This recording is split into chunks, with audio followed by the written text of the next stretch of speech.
Hi, my name is Gabriel Gallardo. I'm a student of audio design at Berlin School of Popular Arts, and this is my final project for the Sound Programming 2 class. It's called Balldrop4Live. What is Balldrop4Live? Well, here you can see the screen and you can see balls dropping, and then in the background you can see that I have Ableton Live open, so that gives you an idea, a hint. And well, I have some transmitter settings here. Basically, this is sending so OSC messages to Ableton. I will show you what I do with those OSC messages. I created this in this app in Unity, and you can see here some instructions about how to use it. But well, basically what I can do is that I can write and I can erase also these lines. With the left click I make a line, and with the right click, if I drag, I can erase those lines. And well, what else can I do with this? Maybe first I can also take out this HUD so we can see more clearly all the balls. And if we see at this side, I can make this a bit smaller. If we see at this side, I am receiving some messages, and this screen, I call it the ball display, and this little patch is my main manager of so it's a Max4Live patch. And here you can see, for example, right now the white ball and the green ball are colliding with the line I created, and then those same messages in those same colors, I received them here in the Max patch. If I make another line here, you see that I will receive the blue, for example, the blue one. I can write something. I can say, "Hi," and I can make a little house, whatever. Of course, I'm not the best artist. I'm doing audio design, not art, so whatever. But you get an idea of what you can do with this. A little sun there. Now it looks like a little man. This erases. But anyway, you can have some fun here. That's the idea. And well, what else can I do with this thing? Of course, this is very interesting and all, but how this interacts with Ableton. Of course, I have this here, the OSC messages, and well, right now this is muted, but I have an instrument there. Now I will unmute the channel. You can see that I'm receiving some. I'm converting basically the OSC messages to MIDI data. Here I have the pitches that I can change. For example, this one, I can change the pitch of any of the incoming messages. Another thing that I can do is to, well, basically here I'm receiving messages, but with this other series of knobs and buttons, I'm sending also messages, OSC messages, to the Unity app. And for example, here's the spawn rate, how fast the balls come down. Now, right now it's coming down every 5 seconds. So I can change that and I can make it twice as much, let's say 10 seconds. So now it will be twice as much time before the new balls start coming down. See? This goes from 1 to 20. If I make it 1, they will come every second. So of course that populates this a lot, so you have to be careful with your CPU. That depends on the characteristics of each machine. But let's say that if I populate this a lot with lots of balls and it's getting a bit chaotic, I can go here, I can press X on my keyboard, and with X I can kill all the balls. That's like a useful kill switch if you have too much chaos happening. Another interesting thing that I can do here is that I have this activate, deactivate buttons.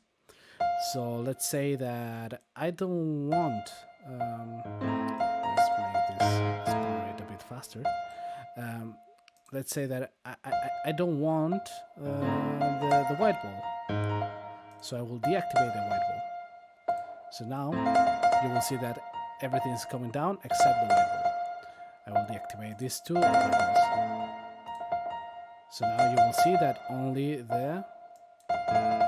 the green and the red ball are coming down. I can say that I only want the white ball as well.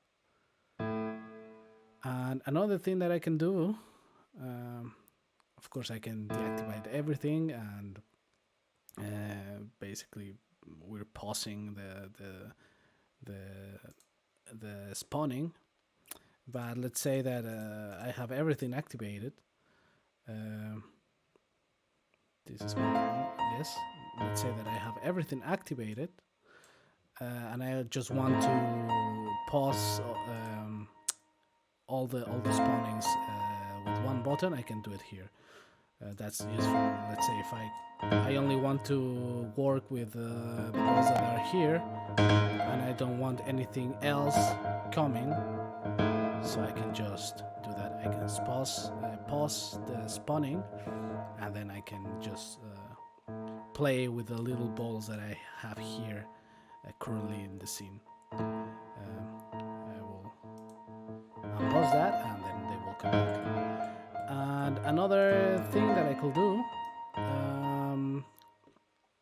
is I have a gravity mod here that is turned off by default, but I can turn it on. And then I can play with the gravity, which is very interesting. Right now, let's say that we put it like a half of the gravity, 47% of the normal gravity, and then you have this effect. And of course, you can go stream, you can go all the way down, and then they will come with the velocity that they were coming before you use this.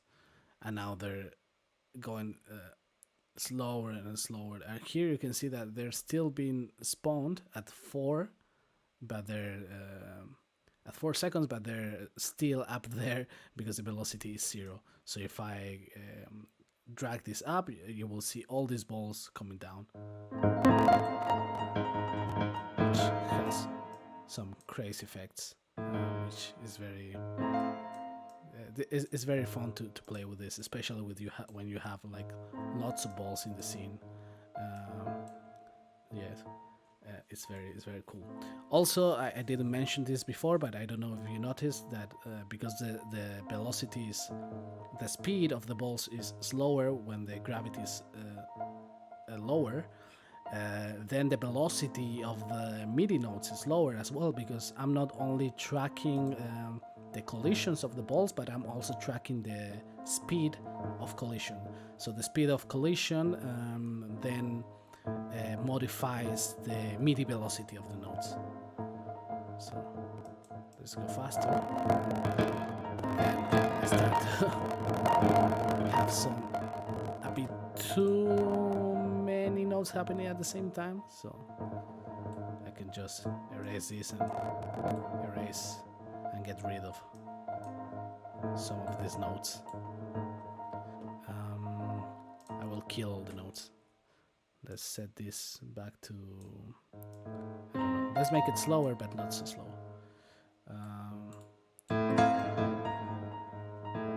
Okay. Another thing that I have here is that I have this individual ball data send ports. So right now, how I'm triggering this in this manager is that I have here simply an instrument. It's getting a bit crazy. I have this piano, but it's only one track, right? another thing that I could do is, instead of using a piano, is that I could just like use a group, and then, for example, here you can see in my group that I have different key tracking regions, so I can have more variation like that. Another thing that I could do for more variation, of course, for making this more tonal, I can use like something like a scale to quantize everything to a certain scale, and I can also use like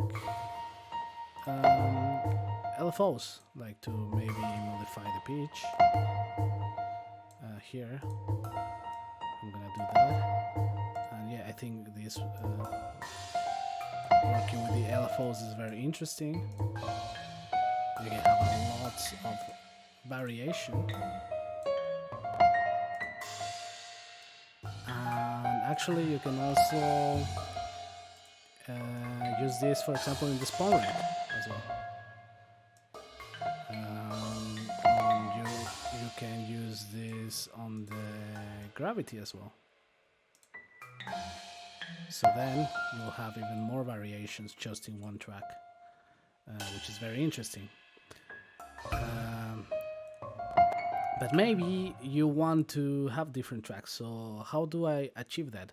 So as you can see here, I have the different individual BAL data send points. So basically I'm grabbing the data, the OSC data, incoming data from each one of the balls, and I'm sending this through different ports. And here I have this group, for example, in which each one of them has this other device that I created, that is the ball receiver. So if you see here in the manager, this, for example, the blue ball is coming through the port 8001, and here I have the port 8001, and here I have the port 002, 003, 4, 5. So I'm receiving the data of each one of these balls separately, and then if I can just mute this, and well, you can see that I'm already receiving signals here, and I can just mute this, and then I can have like here like a different mix, right? Different panning settings, etc. I can do a ton of stuff here. I also have here an FX channel, for example. That one thing that I forgot to show here is that, for example, I can have in my chain also like an external instruments. So in this way I can send this data to another track as well. For example, this FX has like a delay that I could activate, and I have the delay there. And in this way I could also just like record. I could record a MIDI clip with all the incoming data, and then of course I could use this recorded data for doing something else. And another interesting thing that I can do as well, that is that, as you see, I have one manager here that has is receiving, is sending the information to the app through this port and this host, but is receiving the information through this single port. But I can do a second instance, and I can receive this on another port. And how can I use this? Because here, if we see this again, I only can configure one port. But one thing that I can do is actually I can open a second instance of Balldrop, and I can just here use another port.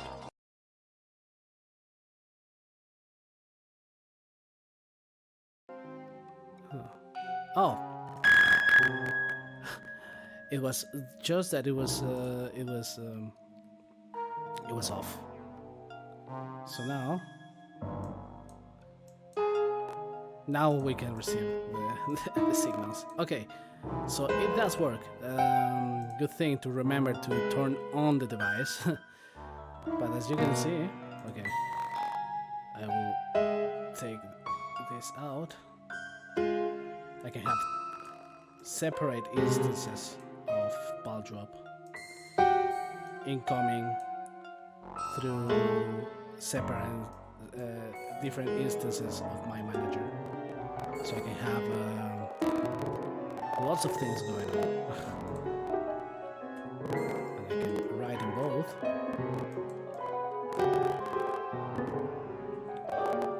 So yeah, that's basically Balldrop. So, well, I hope this video was informational, and thank you. Bye bye.